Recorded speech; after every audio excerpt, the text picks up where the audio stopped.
Good day po mga bayang karerista. February 18, 2026, Wednesday at Metro Turf Club. Start time at 5:30 p.m.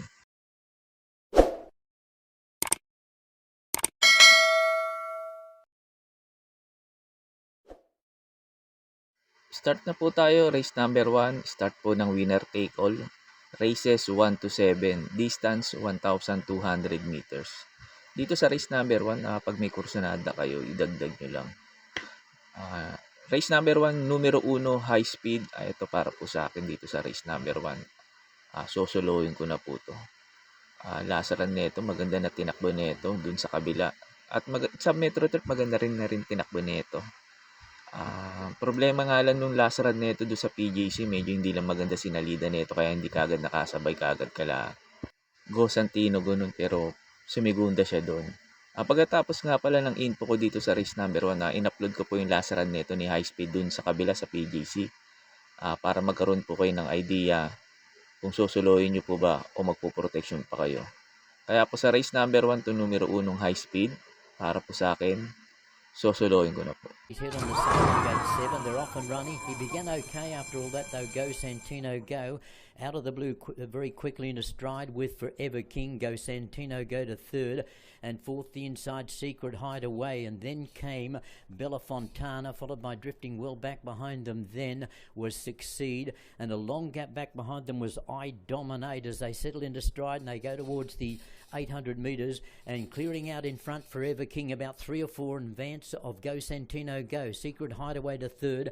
High Speed is getting closer, followed by 4 or 5 back out of the blue. Then came Succeed. Bella Fontana is a long way back, and at the tail of the field I Dominate, and about 14 to 15 lengths off them as they run towards the home turn. They've got about 500 metres to travel. Forever King taken on by Go Santino Go, the favourite. A space back behind them then High Speed. Best of the rest then was out of the blue as they swing into the straight at the 200 metres. Go Santino Go, the favourite, raced up and took the lead away. In the centre, Forever King battling away. High Speed. Go Santino Go, favourite looking pretty good at the moment and darted clear inside the final 50. Go Santino Go races away, wins the first of the night by 4. Second High Speed, third Forever King. Then came Succeed out of the blue. A long gap then to Secret Hideaway, and back behind them was I Dominate. Sa race number 2 na po tayo, start po ng pick 6, races 2 to 7, distance 1,200 meters. Pampremera ko dito yung mababa na sa laban numero 6, Blue Thunder. Problema lang dito kay Blue Thunder, hindi lang maganda sinasalida nito sa starting gate. Tingin ko yun na magiging factor nito pagkatalo nito ni Blue Thunder. Pero kapag maganda sinalida nito, tingin ko baka iuna na kagad to o kaya isabay na kagad kay Sahib. Kasi itong Blue Thunder na to, mabilis na kabayo to. Naiiwan lang talaga sa largahan to numero 6 na to, Blue Thunder. Second choice ko na rin po yung numero 4, Sahib. Kasi pag hindi maganda sinalida ni Blue Thunder, tingin ko ito babandera. Baka mapabayaan sa unahan, maigsi pa distansya. Tingin ko malaki chance makatapos ng karera to numero 4, Sahib. Tapos third choice ko yung numero 5, Etnad. Ito sakali namang maganda yung salida ni Blue Thunder. Tingin ko maghahabol lang kagad yung numero 6 at numero 4 dito. Tingin ko papabor dito kay Etnad. Kaya po sa race number 2, pampremera ko po numero 6, Blue Thunder. Tapos second choice ko po numero 4, Sahib. Tapos third choice ko po numero 5, Etnad. Sa race number 3 na po tayo, start po ng pick 5, races 3 to 7, distance 1,200 meters. Pampremera ko dito yung couple entry numero 4, Calaw Cave. Tapos 4A, Merlocket Falls. Yung Merlocket Falls kasi ito tingin ko mas mahusay dito kaysa doon sa isa. Na-impress ako doon sa barera nito, nakapigil na nanalo na nagpreba ng 1.15 punto. Media, tingin ko baka mag-umento pa si Kabayo. Baka nauna at sakaling mauna, mapabayaan nila. Tingin ko malaki chance makatapos ng karera to. Itong numero 4, 4A, Merlocket Falls. Tapos second choice ko na rin po yung numero 3, Alapap. Ito problema lang nito kay Alapap, yung hinete. Pero pag naghabulan si Merlocket Falls sa si Miss Blow sa unahan, tingin ko papabor dito kay Alapap. Hinete lang talaga may problema rito pero malaki chance na itong manalo rito. Itong numero 3 Alapap. Tapos third choice ko na rin numero 6 Miss Bow. Sakaling hindi maganda itakbo nung 4A Merlocket Falls, tingin ko ito babandera tong Miss Bow. Pagkatapos nga pala ng info ko rito sa race number 3, in-upload ko po yung Novatos run ni Merlocket Falls, saka ni Miss Bow at ni Alapa para magkaroon po kayo ng idea kung paano nyo po sila tatayan.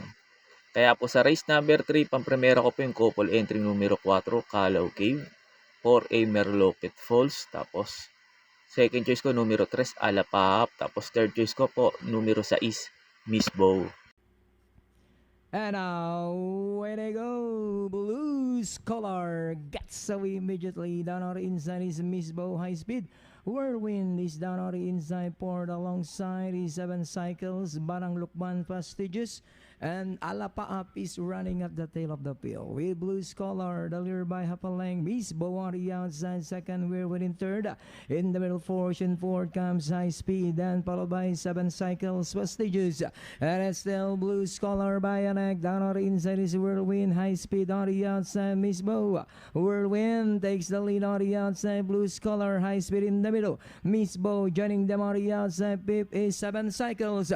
Whirlwind the leader by half a length. Blues color in the middle. On the outside. Miss Bow.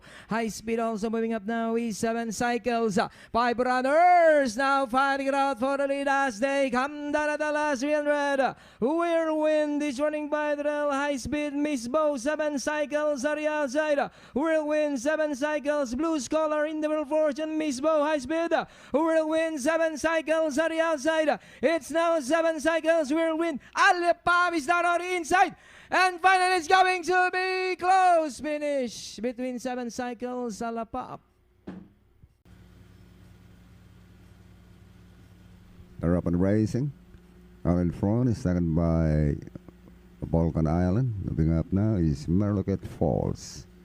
Merlocket Falls and Balkan Island. Towards up mile now, it's still Merlocket Falls. Being joined by Popolcan Island. Past the half mile now, Popolcan Island and Merlocket Falls. About around the last 600 now, it's Popolcan Island and Merlocket Falls and Popolcan Island.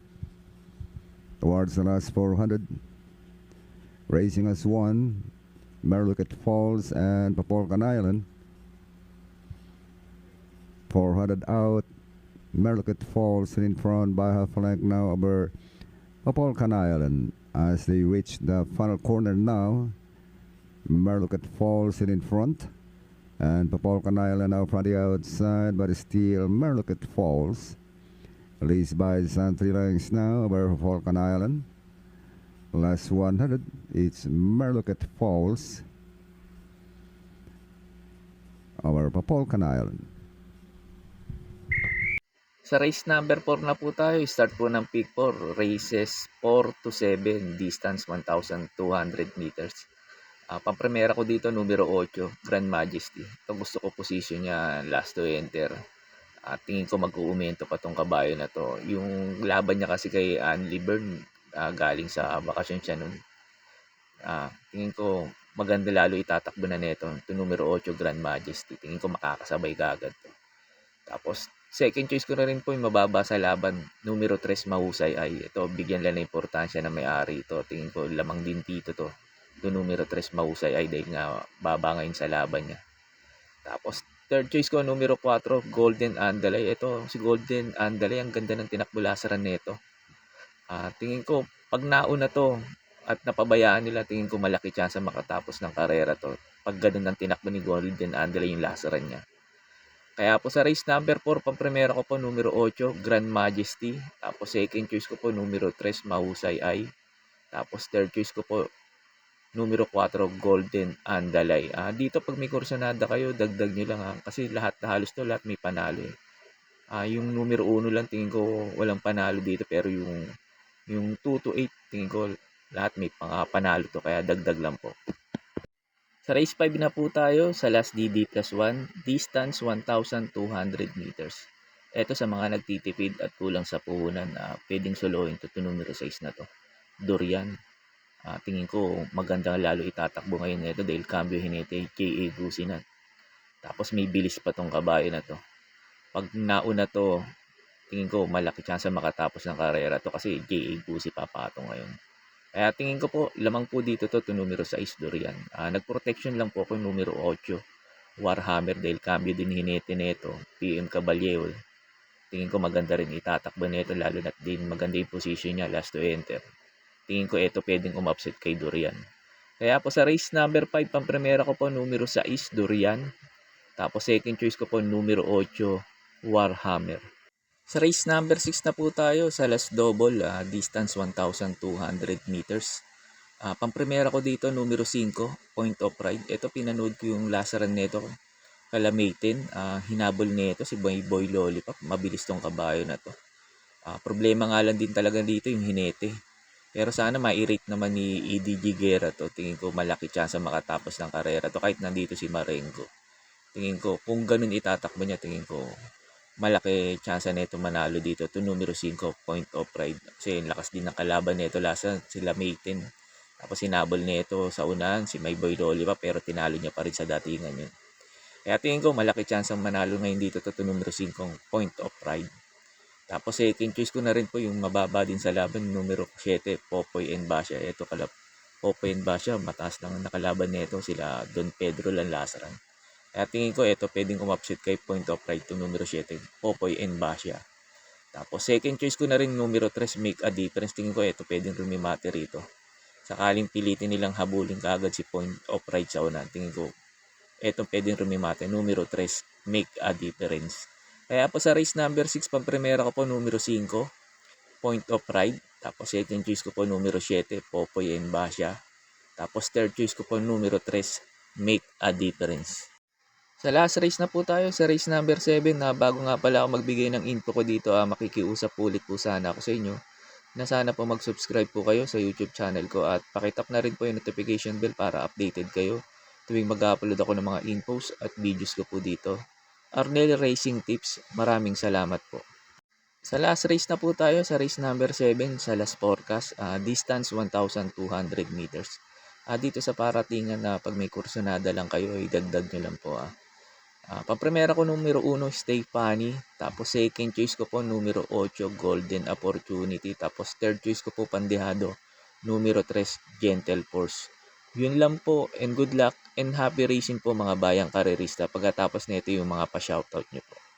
May pa-shoutout po si Sir Salibio TV. Pinapa-shoutout nyo yung mga Tabing Ilog family ng Barangay 883 Santa Ana, Manila. Shoutout po sa inyo dyan mga Tabing Ilog family ng Barangay 883. Shoutout po sa inyo. At sa rin Sir Salibio TV. Shoutout din sa iyo at maraming salamat po. Belated happy birthday po Sir Jomar Dulay. Sir Jomar Dulay, belated happy birthday po sa inyo at more birthdays to come. May pa-shoutout po si Sir Ronnie De La Cruz. Pinapa-shoutout niya yung si Advisor Ronnie, Founder Gray, Founder Carlito, and Ram Guardian ng Greece. Shoutout po sa inyo mga sir at sa din Sir Ronnie De La Cruz. Shoutout po sa iyo at maraming salamat po. Shoutout po sa inyo Sir Alfonso Horado Jr. Sir Alfonso Horado Jr. Shoutout po sa iyo at maraming salamat po. Shoutout po sa inyo Sir Ramon Carpio. Sir Ramon Carpio, shoutout po sa iyo at maraming salamat po. May pa-shoutout po si Sir Manuel Tandes. Pinapa-shoutout niya lagi yung pinsan niyang si Boyet Flores at ang kumpara niyang si Robbie Santos. Shoutout po sa inyo Sir Boyet Flores, Sir Robbie Santos at Sir Manuel Tandes. Shoutout din po sa inyong tatlo at maraming salamat po.